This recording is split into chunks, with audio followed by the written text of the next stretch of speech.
ભાવનગરમાં વડાપ્રધાનના આગમનને લઈને પ્રેસ કોન્ફરન્સનું આયોજન કરવામાં આવ્યું હતું. ભાજપ શહેર અને જિલ્લાના નેતાઓ રહ્યા હતા હાજર. કેન્દ્રીય મંત્રી અને સાંસદ નીમુબેન બાંભણિયા તેમજ પશ્ચિમના ધારાસભ્ય જીતુભાઈ વાઘાણી તેમજ પૂર્વ ધારાસભ્ય સેજલબેન પંડ્યા સહિતના આગેવાનો હાજર રહ્યા હતા.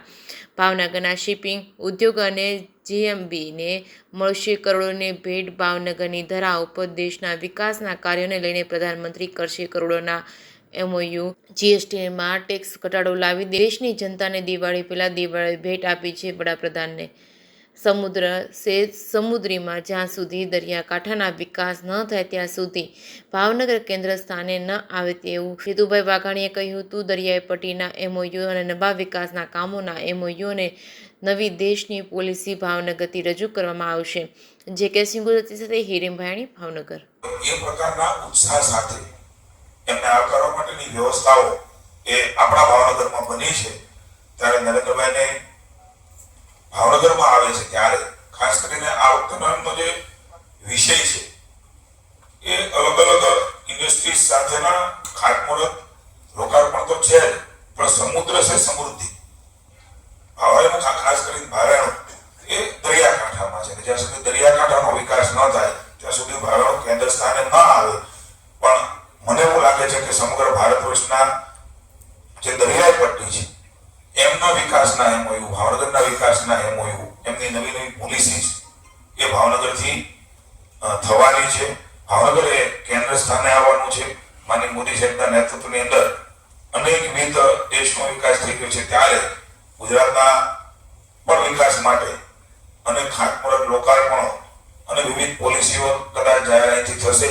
જે તમામ કાર્યક્રમો બની રહ્યા છે, ફાઇનલ આખરી ઓપ એ ફાઇનલ થયા પછી આપ સૌને પણ મળશે ને અહીંયા પણ. કારણ કે છેલ્લા દિવસ સુધી આ બધી પીએમઓમાં ચર્ચાઓ અને વાતોને કયા પ્રકારે કયા કામો લેવા એ રાજ્ય સરકારમાં પણ નક્કી થતું હોય છે. ત્યાંથી ત્યાં પણ ચર્ચા થતી હોય છે, ડિપાર્ટમેન્ટો સાથે પણ ચર્ચા થતી હોય છે. એને પણ આખરી ઓપ અપાયો છે.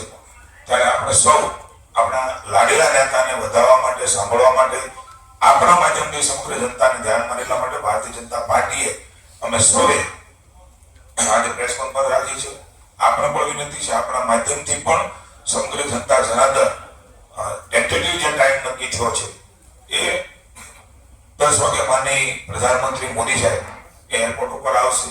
એ પછી રૂપાણી અહીંથી કહીએ પ્રમાણે મહિલા કોલેજથી રૂપાણીનો રોડ શો એ પણ આપણે અદભુત કહી શકાય. એ પ્રકારના વિવિધ રંગોથી ભરેલું, વિવિધ રીતે સંસ્કૃતિ સાથે એમનું સ્વાગત થાય એ પ્રકારના અલગ અલગ જગ્યાઓ ઉપર એ વ્યવસ્થાઓ પણ કરી છે.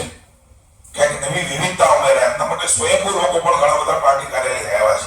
એટલે તમામને સમાવવાનો પ્રયાસ અમે કર્યો છે. કદાચ કોઈને ન સમાવી શક્યા હોય તો પાર્ટી તરફથી અમે સૌની માફી પણ માંગીએ છીએ. મિત્રો, મારા જે આવે છે ત્યારે વિવિધ પ્રકારના જે એમઓયુ છે અહીંયા સાઇન થવાના છે. એમાં શિપ બિલ્ડિંગ, ફાઇનાન્શિયલ જે સ્કીમો છે એમની, શિપ બિલ્ડિંગ ડેવલપમેન્ટની scheme, maritime development fund, Sagarmala, નવા મેજર પોર્ટ છે એમના એમઓયુ થવાના છે. અલગ અલગ પ્રકારે શોર્ટ ઇન્ડસ્ટ્રીના પણ કેટલીક બાબતો એ ચર્ચામાં છે. વોટર, મેટ્રો, પટના, વારાણસી, કોલકાતા, આ બધા અલગ અલગ દેશના અલગ અલગ રાજ્યોના વિવિધ કામો પણ અહીંથી લોકાર્પણ અને ખાતમુહૂર્ત બધું થવાનું છે. લગભગ 1,45,000, 1.5 લાખ કરોડ રૂપિયાના સમગ્ર ભારતના અને રાજ્યના વિવિધ પ્રકારના કામોની ભેટ લઈને આદરણીય મોદી સાહેબ આવી રહ્યા છે. ત્યારે પુનઃ એકવાર આપ સૌનું સ્વાગત કરતા સમગ્ર ભાવનગરવાસીઓ અને જિલ્લાને આપણા માધ્યમથી હું આમંત્રણ આપીએ છીએ પાર્ટીઓથી. આવો સૌ આપણા લાડેલા નેતા જેનું વિશ્વ શું બોલે છે, શું કહે છે, શું નિર્ણય ભારત લઈ રહ્યો છે એની રાહ જોઈ રહ્યા હોય એવું નેતૃત્વ આવી રહ્યું છે. ત્યારે ગઈકાલે જન્મદિવસ હતો ત્યારે સમગ્ર પાર્ટીઓથી અલગ અલગ વિવિધ સેવાકીય પ્રવૃત્તિઓ નરેન્દ્રભાઈ પાર્ટી દ્વારા થઈ છે. એમના જન્મદિવસે સેવા પખવાડિયા તરીકે ભારતીય જનતા પાર્ટી ઉજવી રહી છે. ત્યારે અનેક એનજીઓ, અનેક સંસ્થાઓએ આદરણીય મોદી સાહેબને બ્લેસિંગ આપ્યા છે. પાર્ટીનો પણ ખૂબ ખૂબ તંદુરસ્તી અને ખૂબ દીર્ઘાયુમાં આપણું ભારત એ વિશ્વગુરુ